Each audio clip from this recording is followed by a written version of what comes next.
Hello అండి, అందరికీ నమస్కారం. వెల్కమ్ టు చిన్నారి వంటిల్లు. ఈరోజు మేము సింపుల్ ఆలూ కర్రీ చేస్తున్నాము. చాలా సింపుల్ గా ఉంటుంది.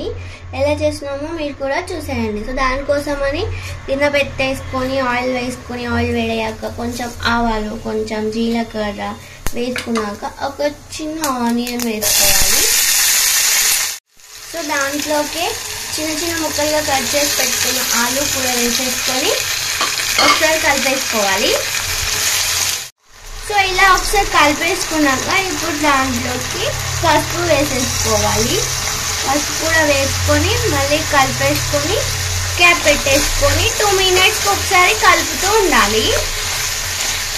మెత్తగా అయ్యేంత వరకు కలుపుతూ ఉండాలన్నమాట.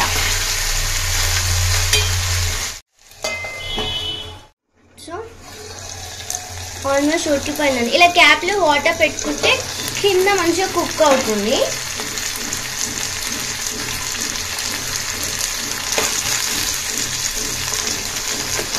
మంచిగా కుక్ అయిపోయిందండి. ఇప్పుడు దీంట్లోకి సాల్ట్ ఇంకా మిరం వేసుకున్నాము.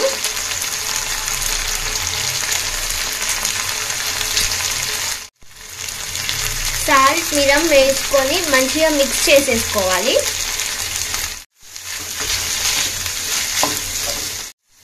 సో ఇలా మంచిగా మిక్స్ చేసేసుకున్నాక ఇప్పుడు దీంట్లోకి చిటికెడు ధనియాల పొడి వేసేసుకొని స్టవ్ ఆఫ్ చేసేసుకుంటున్నా. ఆఫ్ చేసేసుకున్నాక పైన నుంచి కొంచెం కొబ్బరి పొడి వేసేసుకొని కలిపేసుకోవడమే.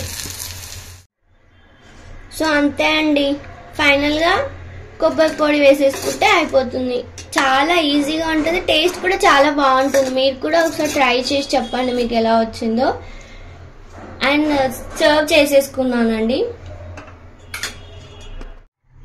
సో మీకు కనుక ఈ వీడియో నచ్చితే లైక్ చేయండి, షేర్ చేయండి, కామెంట్ చేయండి. అలాగే నా ఛానల్ని సబ్స్క్రైబ్ కూడా చేసుకోండి. థ్యాంక్ యూ అండి. థ్యాంక్ యూ ఫర్ వాచింగ్ చిన్నారి వంటిల్లు.